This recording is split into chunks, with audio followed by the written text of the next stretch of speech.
श्री कृष्ण कथा में सभी भक्तों का स्वागत है। हरे कृष्ण कृष्ण कृष्ण हरे हरे, हरे राम राम राम हरे हरे। जब भीष्म पितामह महाभारत के युद्ध में 10वें दिन पर उनको अर्जुन ने बाण मारे, तब वो भीष्म पितामह वहीं उस युद्ध के मैदान में धराशायी हो गए। लेकिन बाण तो उनके पूरे शरीर पर लगे, पर उनकी मृत्यु नहीं हुई, क्योंकि भीष्म पितामह को इच्छा मृत्यु का वरदान था। वे अपनी इच्छा से मृत्यु को प्राप्त करेंगे। भीष्म पितामह महाभारत के युद्ध खत्म होने के बाद भी जीवित थे और वे बाणों पे सोए थे।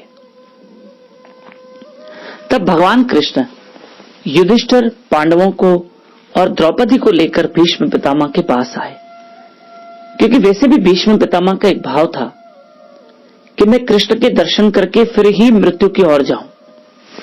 और कृष्ण वहां पहुंच गए, भक्त का भाव पूरा किया। तब कृष्ण ने भीष्म पितामह से कहा कि आप राजा युधिष्ठिर को धर्म के विषय सिखाएं और राज विद्या यानी राजा के नियम क्या होते हैं, प्रजा से उसका कैसा व्यवहार होना चाहिए, ये सब आप उसको ज्ञान दीजिए युधिष्ठिर को। तब वहां भीष्म पितामह ने युधिष्ठिर को ज्ञान दिया है और भीष्म पितामह बाणों पे सोए हुए हैं, शरीर पे बाण चुभे हुए हैं। राज विद्या देते हुए भीष्म पितामह ने कहा, राजा का धर्म है, एक क्षत्रिय का धर्म है। तुम क्षत्रिय हो युधिष्ठिर, तुम राजा हो हस्तिनापुर के। एक राजा का, एक क्षत्रिय का धर्म है कि वो हर वक्त स्त्री की लाज रखे, स्त्री की रक्षा करे। ये बात सुनकर द्रौपदी हंस पड़ी।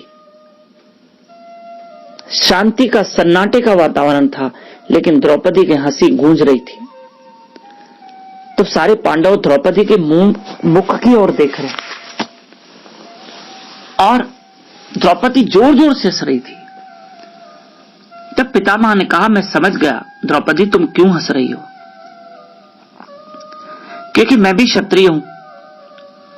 और भरी सभा में द्रौपदी, जब तुम्हारी साड़ी दुशासन खींच रहा था, उस वक्त मेरा धर्म था कि मैं उठूं और तुम्हारी रक्षा करूं। तुम इसलिए हंस रही हो ना कि मैंने तुम्हारी रक्षा नहीं की, क्योंकि मैं भी क्षत्रिय हूं। और हां, अब मैं युधिष्ठिर को क्या सिखा रहा हूं कि स्त्री की रक्षा करनी है। हां द्रौपदी, स्त्री की रक्षा तो करनी है, लेकिन मैं नहीं कर पाया। क्योंकि बताऊं क्यों? उस वक्त मेरी मत्ती काम नहीं कर रही थी। मैंने दुर्योधन के घर का नमक खाया था, अन्न खाया था, मेरी बुद्धि भ्रष्ट हो गई थी। यानी इस तरह की बुद्धि हो गई कि मैं समझ नहीं पाया कि मैं तुम्हारी रक्षा करूं।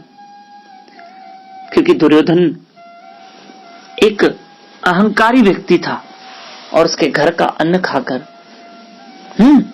और क्योंकि मैं दुर्योधन के साथ था, उसके हस्तिनापुर में मैं रहता था, उस वक्त मेरी मति काम नहीं कर रही थी। मैं क्या करूं? द्रौपदी तुम उस वक्त मेरे पास आई थी, लेकिन मैं मजबूर था, मैं बहुत मजबूर था, बहुत। लेकिन अब मेरे शरीर में ये बाण लगे हुए हैं ना, मेरे शरीर से सारा वो गंदा रक्त, वो खून निकल गया।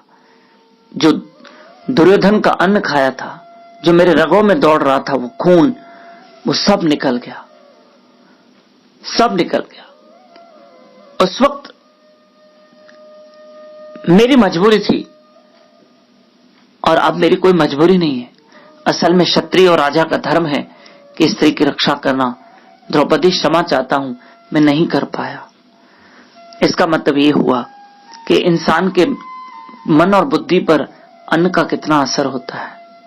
बहुत असर होता है, बहुत असर होता है।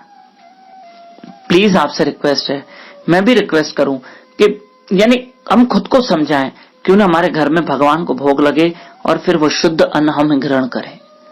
एक देखो, आप 10 रोटी बनाते हो, एक रोटी आपने भोग लगा दी, तो 9 रोटी आपकी ऐसे ही शुद्ध है, क्योंकि एक उसमें से भोग लगी ना, है ना, पूरी 10 की 10 रोटियां तो भोग लगेगी नहीं।